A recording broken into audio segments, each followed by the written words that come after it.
It's the nation's favourite antiques experts. Howdy, little lady. Behind the wheel of a classic car. Oh, yes. And a goal to scour Britain for antiques. Looking for some bargains? The aim? To make the biggest profit at auction. But it's no mean feat. There'll be worthy winners. Yes. It is my lucky day. And valiant losers. I actually can't believe that. Annoying. Will it be the high road to glory? Yo. Or the slow road to disaster. This is Antiques Road Trip. Yeah. There's a whiff of heather and the distant sound of pipes on the breeze as two antiques experts head towards Scotland. James, we're almost done. Tis the last leg. It would bring a tear to your eye, wouldn't it? It does! Our road tripping best buds, Natasha Raskin-Sharp and James Braxton, are nearing the end of the road. I'm so used to, you become, people talk about their work husbands and their work wives, don't they? Yeah. You're my work husband for now. Oh, I'm honoured. We're Definitely. husband and wife for now. Husband and Not wife. for long, the divorce is imminent. But they seem so right together. Natasha, last time out, our perfect couple were even sharing the same hobbies. Oh, that was actually quite good. We're getting better. But their purchases couldn't have been more different. What is wrong with these designers? It doesn't look like Victoria at all. Well, I don't know what it is, but it certainly passes the Braxton weight test. And whilst neither of them shone at the auction, Okay, listen, £2 lost. James fared particularly badly. I'm giving a big swell. Well through it, yeah. So with 3 auctions to 1, it looks on paper like Natasha can't be beaten. But James isn't going to let a little thing like that get in his way, oh no. Doesn't matter what's happened behind us, that's behind us. Yes, the 5th and final auction is the auction, isn't it? It is the auction. Have you brought a nice outfit for it? Are you going full tux or what are you thinking? I'm thinking blue. Are you thinking navy blue? I'm thinking navy Cravats? blue. Cravat. Waistcoat? A waistcoat. Right, your outfit basically. He's nothing if not consistent. So, it's one last run out in their 1967 Daimler Sovereign. A fresh £200 for each of them, and a burning desire to buy good things. I want you to go full eccentric on this final leg. I want the full bamboo experience. Oh, I know. I want bamboo Brexit. I think no bamboo. I think I've set a trend. I think all the bamboo's been hoovered up. You're a victim of your own success, James. Having started this grand tour in the southwest and powered up through England, country number 3 beckons as we head north of the border, making friends along the way. Hello, lovely. Hello, little people. Hello, gorgeous. Oh, they're lovely. For this final leg, we'll be shopping all the way to Natasha's home city of Glasgow, but we start in Alexandria, the one in West Dumbartonshire rather than Egypt. Home to this magnificent edifice, now a shopping centre, but originally a car factory. And our two are venturing inside. Give me an antique shop and I'll show you a loss. That's the can-do attitude we've grown to expect from you, James. But I'm sure from amidst the furniture, pottery and other assorted curios on offer in Ben View Antiques, you'll be able to pick a winner. These are nice. Amazing pair of Japanese Satsuma vases. Nicely gilded, nice paintings of sort of elders and children. And then bizarrely, the one thing that I'm not finding very attractive, somebody's watched some home repair shop, haven't they? And they've said, I know the way forward. Let's get some gilt tape and let's put it round there. And all this fiddling around is for one crack there. And the problem with tape, of course, it draws off the gilding. Silly people. Not the most invisible restoration, is it? Exactly the same here. I'm not going to harp on about it. We've got the maker's name there, and they've got a price tag of £140. Which is nearly 3/4 of your budget. I like these. They're a good size. Lots of decoration. Lots of bang for your bucks here. One to consider, I reckon.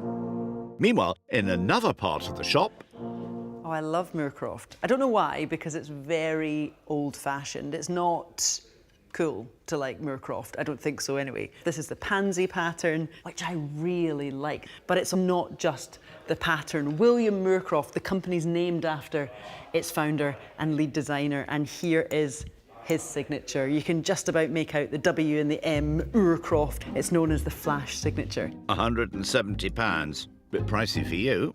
A piece like this, a small comport like this, was probably a classic wedding present in the 1930s, 40s. Now you think, Moorcroft, is that worth anything? Can I translate it into some cash? Let's sell it at the auction house. But actually that's the problem. Nobody really wants it. Oh, well, keep looking. There's plenty more to discover in here. Isn't that right, James? Always fascinates me, this papier-mâché furniture. Now, most of us come across papier-mâché when we're at primary school, and we're mixing newspaper, old newspaper, with wallpaper paste, and we're fashioning things out. This is exactly the same. And if we turn it over, you can see, you get a feel of the roughness of the thing. Now, that looks like something that would have been made at primary school, doesn't it? I think this might be a little advanced for 8-year-olds. But the top, this is where the magic is. We don't call this painting, we call it Japanning. So it's given this high polished black paint. We've got the gilded bands rushing around the edge here. And then you've got this lovely bouquet of flowers. Really pretty, classically Victorian. And priced at £190. I've only got a £200 budget. I'm gonna leave that. They've both got expensive taste today. I think they need to lower their expectations. Oh, that's quite sweet. Carved wooden box looks Japanese to me. Oh, sometimes it's really hard to tell if something is touristy or authentic, the real deal. The quality of the carving is a little bit too good to be touristy. I think it could be boxwood because it's reminding me of netskis, which are little toggles worn on the cords of kimono. Very Japanese tradition to model those as little creatures. These little creatures, our terrapin and our snail, have been put onto the lid of a box. The terrapin is actually quite naturalistic, but the snail is so stylized, really nicely carved. And unpriced, so you might be able to afford it. Lovely. I think it's probably 19th century, maybe early 20th century. I think it's come all the way from Japan, and whether or not it was made for export, so for a tourist, it's not a touristy item. I think when there's no price, you have to be bold and just make an offer. Yeah, you go for it, Tash. And when you're ready, Alan's the man to do a deal with. Now, across the shop, the hunt continues for James. I like this. A bit like that table you were just looking at. This isn't papier-mâché. This is tin. Given the same treatment again, it's black japanned, nice and shiny, lots of gilding, and I always like it when I think a label is wrong and they've written Russian tray. The Russian ones are generally tighter, but they often had motifs like Russian figures on them, or they had sleighs. This doesn't. We got this stylized oak leaf. You know, this is our national wood. We got holly. We got a trailing vine round the edge. The shape, the decoration, it's very definitely English, and I think it's very definitely from the Victorian period. And I'm attracted to it. It's a good size, it's very decorative, it's got colour, it's got age. And it's got a price tag of £88. I'm in the market for that. We can tell. These two have definitely hit a rich seam of treasures in here. Any more? It's quite an unusual looking card table. Why is the central section raised? I don't know. If in doubt, turn it over. Oh, there is a label actually. What does this say? Oh, stop it. The trick holders. It's for a magician. Are you kidding? It tells you how to do a trick on the base. So this is exactly the sort of kit that is sold at magicians' conventions up and down the country. And I know that because my grandfather actually founded a society of magic here in Scotland. That's certainly a claim to fame. It still exists, and people go there to gather to honour the Young Magician of the Year and to buy kit for their tricks. And that's perhaps where you would have bought a table like this. I mean, exactly when, I'm not sure, but aren't these step sections, which obviously will have a very specific purpose, quite Art Deco? So I'm thinking it's around the interwar era. It's just a really attractive little table without knowing that it has anything to do with magic. But that just lifts it, doesn't it? Priced at £65. Magic enough for you? I am absolutely in love. However, I have to report, I am terrible at magic tricks. So yeah, I'll leave it to the professionals and I'll try and offer it to them at the auction, I reckon. Well, let's see if you can conjure up a deal. You just need a member of the audience. Alan, hi, how are you? Good, good. I found a couple of things. The first is the magician's table. I love that it's very trick specific, that someone might figure out how to do said trick. Nice, isn't it? It's really nice. So you have 65 on that. And then I'm also bringing to the table a little box carved Japanese, I think, with a terrapin and a snail. And it doesn't have a price on it. So it's priceless. It's priceless. Okay. Gosh darn it. Would you take for the two £70? Yes. Oh, you would? Oh, cool. There Just you as are. I said, please. Just as I said, please. Oh, that's really Thank you kind very of much. you. Thank You're you no very bother at much. And hey presto, 65 for the table and a £5 for the box. 130 still up her sleeve. Thanks very Thanks much. I'll very grab much. the two of them. Thank Cheers, you. mate. Bye-bye. Bye. Back to James, still looking for something that'll do the trick for him. This is something and nothing, isn't it? We've got a big tin here. Things like this fascinate me because it's sort of early packaging. I've got here, it says £1, 12 ounces. Why would you have a £1, 12 ounces tin? Why not make it 2? You need another 2 ounces. Anyway, there we are. It's quite a nice item. Airtight. What would it be for? Well, my first instinct would be tea. And I think this large quantity would be a shop display. And look, do you see we've got a sort of slight shadow line? I think that would have had a gummed paper label on it, telling you where it came from. Underneath, we've got 2 shillings. Now, this must have some age. Impressing in the factory, the price seems a bit odd because now we're used to price inflation, aren't we? Prices go up. And that's the only price on it. It'll cost more than 2 shillings, I wager. No price? Sounds rather tempting to me. In that case, you'd better see a man about some antiques. Alan, what are James. you counting? Shillings. Shillings, is that the week's takings? Your pocket money in your day. I've seen quite a few things. I've seen a pair of Satsuma vases. They've got a price tag of 140 on them. Would I be chancing my arm at 80? Oh, you'd be chancing more than one arm. What could you do on that? 100. 100. That's as low as I can be. Low as you can get. Let's turn our attention to that tin tray. Could it be sort of 35, 40?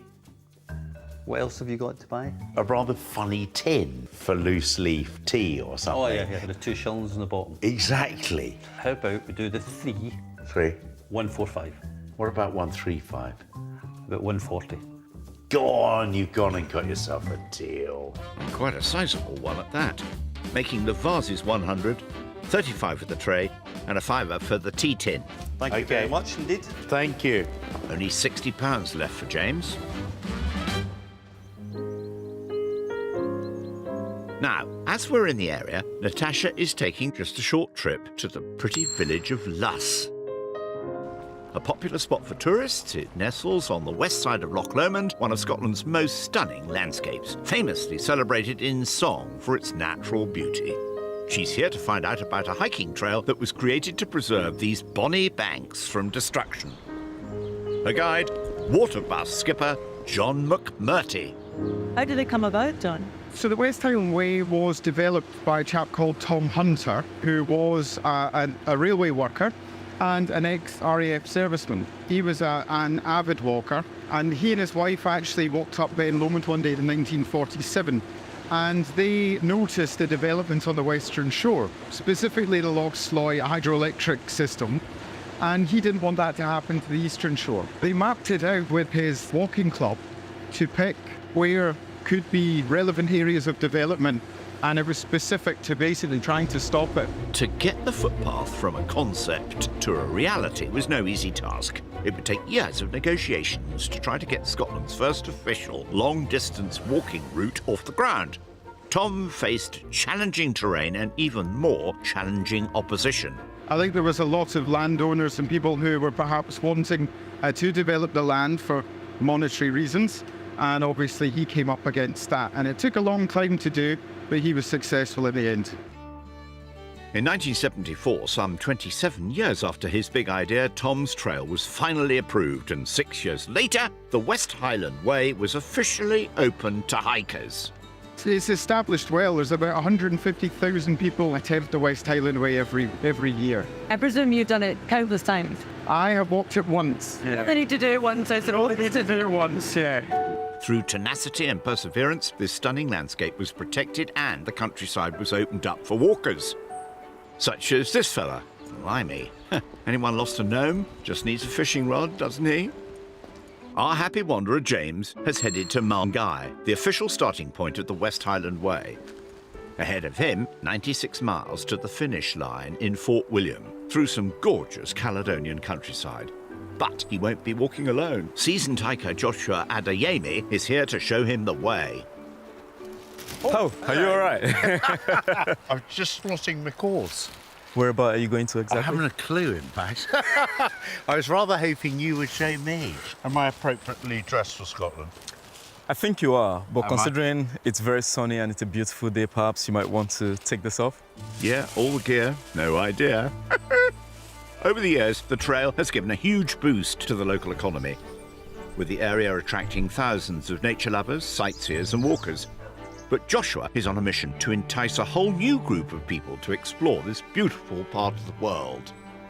Josh, what do you do? I help run a group called Black Scottish Adventurers here in Scotland, and our aim is to help connect ethnic minorities, particularly black folks in Scotland, to the great Scottish outdoors. And the fact that we have world-class access rights here in Scotland, I think it's a privilege that everyone should tune into and everyone should enjoy. So for loads of folks from my community, they don't even know that that access right is there in the first place. So it's about educating them to connect with the space. And when I was connecting with the outdoors, I wasn't doing it for my physical and mental well-being, to be honest with you. I just wanted to go out and just enjoy the access right that we have here in Scotland. But in doing that, I quickly realized that it was benefiting my physical and mental well-being as well. Started standing differently. Breathing better. Sleeping better. Sleeping better, you know, like eating better as well. Eating better. Well, I tell you what you can do. You can eat more, can't you? Through social media, Josh has attracted a huge community of Black and Asian followers, all keen to connect with the great outdoors.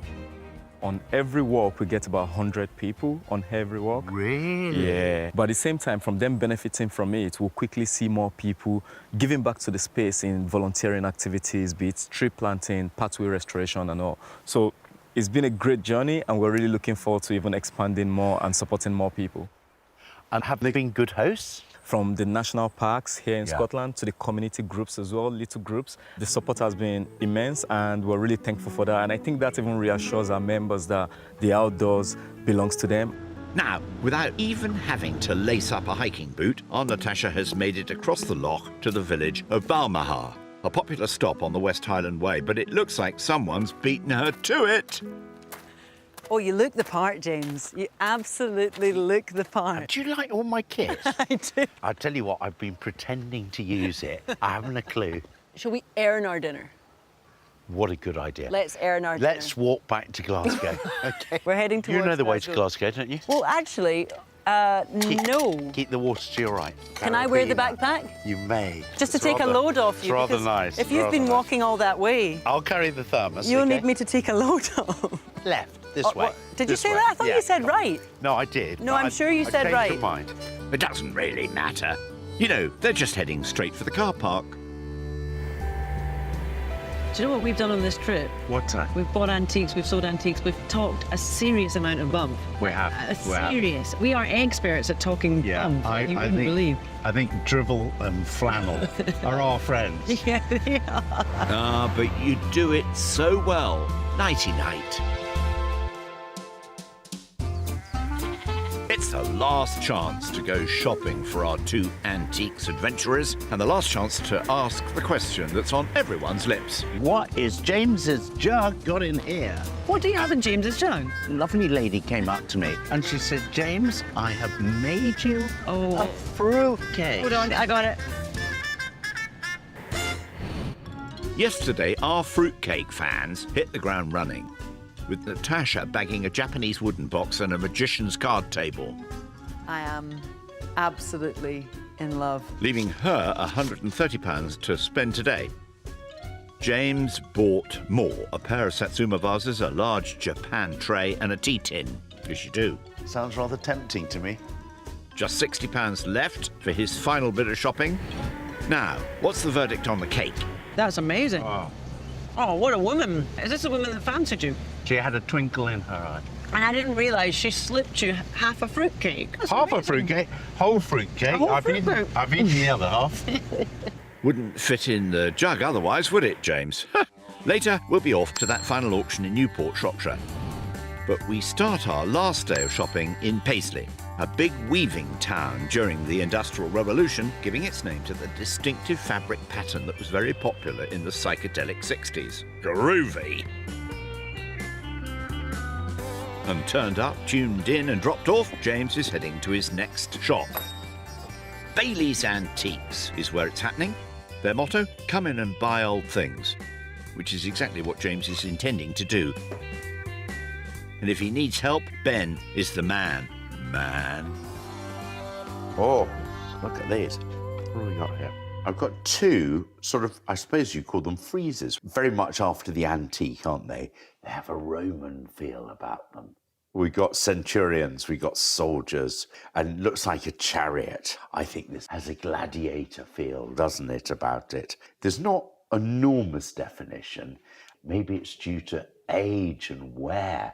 Could these possibly be Roman? That'd be nice, wouldn't it?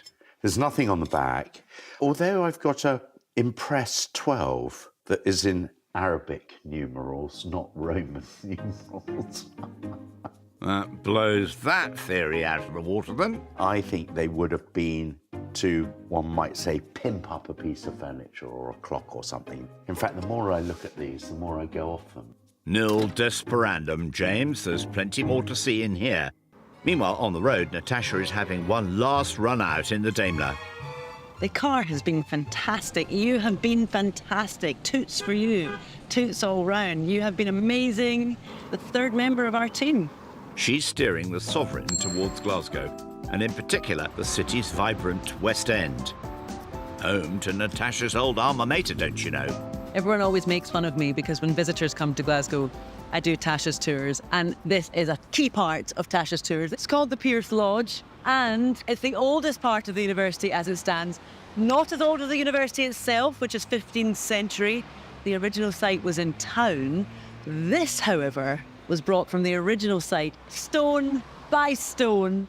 Oh, she's good, isn't she? Honestly, if you're visiting Glasgow and live nearby, we'll start here, we'll go all the way down University Avenue. You'll love it. You will love it. But that'll have to wait because she's got shopping to do at nearby Ruthven Mews. An arcade full of antique emporia, just the place for an eager shopper with £130 to spend. Yeah, here. Let's see what she finds. Now, I like this. Hold on, let me grab this. It's a bit of an assault course in here. This decanter has to be described as a globe and shaft decanter. It's very Edwardian, and it's not just the shape. The thing that is just so Edwardian about it is this little star pattern. From top to bottom, there are stars. Top, there are little cut stars into the stopper. They are echoed throughout the globe of the body, all the way to the base. This is very specifically described as star cut. I just like the fact that so often you cannot identify, you're humming and hawing, is that the real stopper? But the exact pattern is there, so we know that it's the exact stopper. Which is always a good thing. Doesn't have a price on it. Please ask for Paul. I will have to ask Paul the price. But it's just difficult these days to find a decanter that will stand alone at auction. So often you see them in a job lot. They need company. And this one, I think, is quite happy on its own. Jolly good. Now, let's pop back to Paisley. Any luck yet, James? This is what I like about antique shops. There's always something from a different quarter of the world. And here we go, got a really heavy, sort of like a cup or a trophy, and it's engraved Lal Chand and Sons, printers from Calcutta. And I think it's probably for burning incense. Part of many religions around the world is to give offerings to the dead and also to gods. And this would be an offering. You'd light it. I like the fact that it has Calcutta. I like the fact that it's 19th century. I love the fact, of course, that it meets the Braxton weight test. Very heavy. And I'm sure he likes the fact that it's only £9. In this world of the internet, when you register something like Calcutta, you suddenly open it up to over 1 billion people in India. It only takes 2 to get a good price, doesn't it? In that case, let's go and see Ben. I've almost found the smallest thing in your shop, Ben.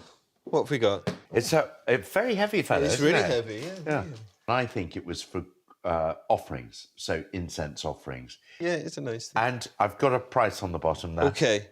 £9. £9. And I'll give you £9. Thank you. Yeah. I'm No haggling. just one of those moods. Such a generous soul, isn't he? Thanks a lot, Ben. Thank you. Thanks Really a lot. enjoyed it. Thank you. And that leaves him with £51 to play with. Back to Glasgow, where Natasha is right in the thick of things. It's such a rummage in here. And I do like the look of that little revolving bookcase. But I don't fancy my chances of getting it out without knocking anything over. Come on, Tash, it just takes a steady hand. Oh, I can do it. I'm sure I can. Easy does it. Oh, got away with it. Right. A revolving tabletop bookcase. Very nice. Does it turn? Yeah. That's a relief. It is Edwardian. It looks as though it's lasted remarkably well since then. It's not in perfect condition. Listen, this has been used and it was made to be used. Oh, annoying. Look, a little mark. Is it heat? A heat stain from a cup. Ah, the classic. But it's a really smart little bookcase because so often these are just squared off. So no inlaid design, no serpentine border, and yet we have both present here. And of course, there's no price on it.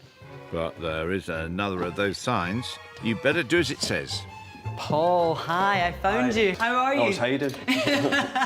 I found a little Edwardian revolving bookcase, a tabletop one that's inlaid. Yeah, a small one. Exactly. And I also have in mind a little globe and shaft decanter covered in stars. So I'm wondering, seeing as they don't have any prices on them, what would be your very best price, Paul? £60 for the both. I think I'll go for that actually, £60. Well, I'm giving you a chance to try and do I'm something really grateful on it. for that. That makes £15 for the decanter and £45 for the bookcase. Paul, that's yours. Right, thank you. And I will go and grab my little Edwardian beauties. Thanks, Thank you. Paul. Thank you. And still £70 left in reserve.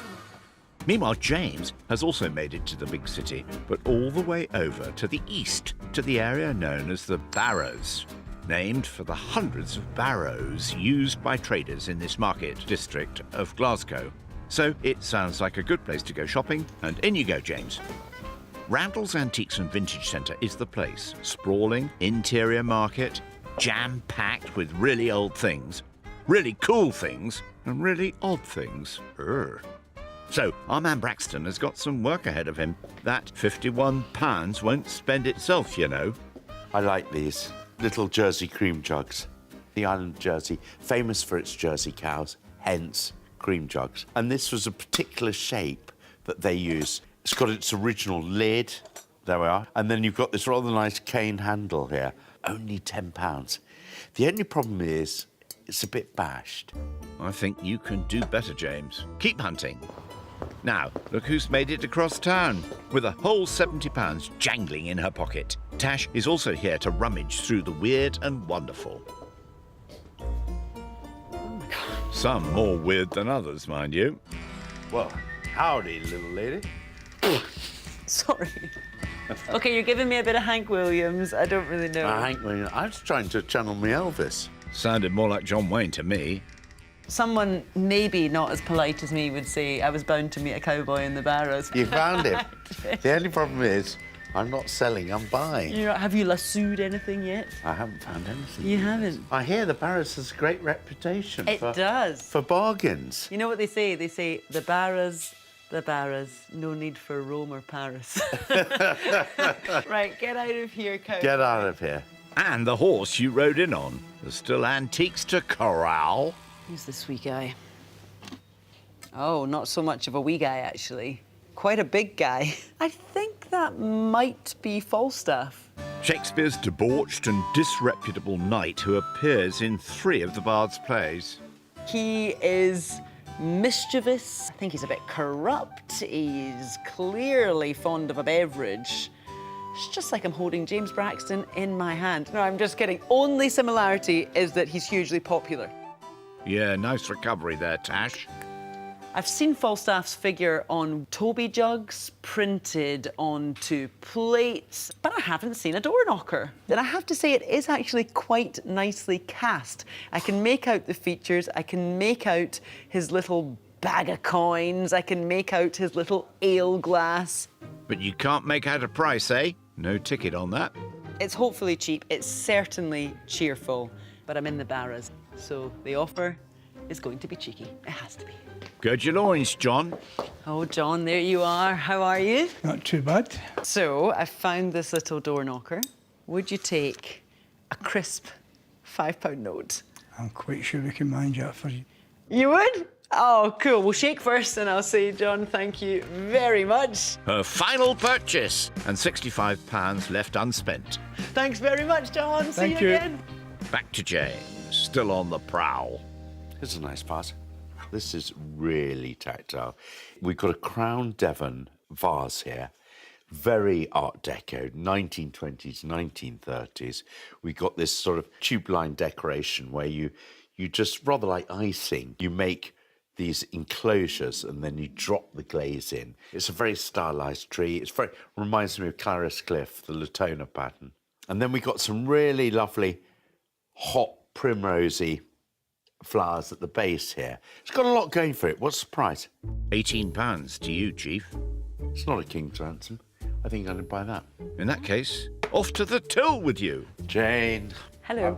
I finally found something.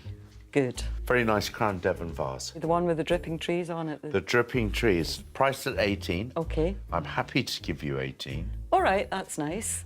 I saw you looking at this one as well, which is of the same era. It's got lucky bamboo on it. So how about 2 for the price of 1? You lovely person. It's rather nice, isn't it? And bamboo, too. Your favourite. I like the hot colours, exactly like the Crown Devon. That's called a bog off. Yes. That generous deal leaves him with £33 untouched. And with that, the shopping is over. We're all done.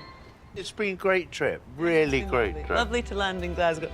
Is that bamboo? It is. You finally found some bamboo. Yeah, and do you know, the lady who sold it to me said bamboo is lucky. Walk with me. Tell me, does it pass the weight test? No, this one doesn't, but this one does. So, as the sun sets on their final shopping day, time for shut-eye. We've run out of road on this epic journey, and the final auction awaits. South Wales to Glasgow, and now we're here in Shropshire. And we march on. We march on. March on. Best foot forward, eh? After a wander around the west of Scotland, auction number 5 takes place in Newport. Back once again to Brettles Auctioneers with bids on the books and punters poised online and in the room. Calling the shots today, Gavelmeister David Brettle. Here comes the hammer at £32. Tash shopped canny, spending just £135 on 5 auction lots. But which are enthralling, David? The Magician's Table. It's been quite a fascinating thing for me to look at. All the little secret places to hide your cards and to put little things where nobody knows. Unfortunately, if I've never ever sold one before, I can't tell you exactly what it'll make. My guess, £50. James forked out a little more, 167 on his 5 lots. What do you make of his offerings, David? We've got this heavy goblet, for want of a better word. I suppose it could have been an incense burner. Is it something to do with the weight to stop it tipping over? Not sure, but it's a nice thing and it's very heavy for its size. Now, plonk yourselves down, because there's no time to waste. Your items are imminent, starting with Tasha's magic table. Now, what sort of magic will it make for her? I'm sure I've told you before about my grandfather who was a magician. Anyway, And he was on television. So when I saw this trick table, I had to have it. It's coming up at 32, 35, 38, 40 bid. 42. Keep going. Oh, don't stop now. Come on, I'm waiting for you. We're waiting. I've got £40 bid, then 40 bid, got 40 Oh, pounds now, it's 40 too pounds. shy. Last chance for you then, going to be sold. Oh, it's shy. It's Everybody else shy. moving on. Here comes the hammer. I am selling at 40. I missed a trick. I missed a trick. If only you knew someone who might have appreciated it. Oh, Raj. Raj would have loved it. Yes. He's a magician. He's quite good. First up for James, his pair of very glitzy Satsuma vases. I was influenced by Freddie Mercury. Oh, were you? You were thinking glitz and glitter. He had lots of very nice Japanese Satsuma, had lovely lacquer. Oh, were you channeling your inner Freddie I Mercury? was. Wasn't Hammer to Fall one of his? £30 bid, £30, £30 two. Oh. 35. You wish. 32 bid, 32. Look at the gold, you could scrap that. 32 round the We're hoping and wishing. 32. 32. Here comes the hammer. I am selling. That's a wee soul-destroying result. 32. Another one bites the dust. I'd quite like to see your Freddie Mercury impression. Dash. That's not an impression. Dash. And speaking of Tash, it's her turn again. Her little Japanese carved box. And I'm starting at 15, which is very low. 18, 20, 22, 25, 28, £30. Oh, good. Well done. 5. Come on. 8, 40. It's quite rightly. 5. I wonder if they're bidding on the snail or the terrapin. 45 now bid. Oh, they're slowing. 8. 50. 55 I have. 55 all done. I think it's very nice. Nicely carved. 60. 5. Come on, yes. Selling forever at £65. That is all right. I tell you something, I'm delighted. It was the terrapin what swung it. It was gorgeous. Beautifully done. Yes. Hey, the lid fits. Time for James's very large Japan tin tray. On this trip, you've loved trays. I know, I've gone tray potty, haven't I? There we are. Start me there. 20 bid. We're steaming. 2. 5. Yes. 25. 25 bright colours. Just bright. It's good. It's a good item, isn't it? Selling then and quickly. Last chance for you both. Oy. All done at 25. I liked it. I You liked it. I liked it. And I who liked it because I cares? bought Who it. cares? We got to buy stuff we like. I think the trick is to buy stuff that other people like. If I worked that one out, I'd be making the money. Yeah. But I haven't worked it out. No. Natasha's globe and shaft decanter. Her star lot, perhaps? Will start me there. £10 for it. No? No bid? £5 I have. £5? Oh, no. £5 quickly round. No, David. I want to buy it. Can I David, buy no. I have to sell it at £5. All done at £5. That's shocking. Oh, More of a falling star, I'd say. Find me another one with the original stopper, then you, with the I knew beautiful another stars. one, and you'd have a pair. Up next for James, his 2-shilling tea tin. He's hoping for a bit more, of course. Will start me for a £5. What did you spend? No clues. Start me at 2 then. Oh, two. £2 I got. £2, 5 anyway. Oh, good job you're here.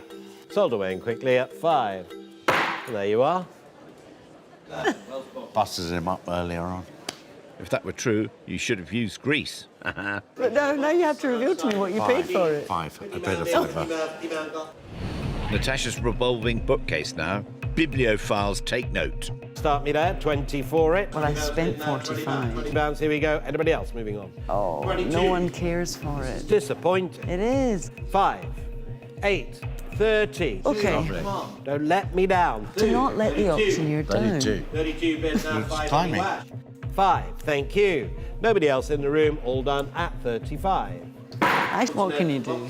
Swings and roundabouts, Natasha. No one cares. They're all online, aren't they? They're all in their Audiobooks. bedrooms. You can't put an audiobook in a revolving bookcase, can you?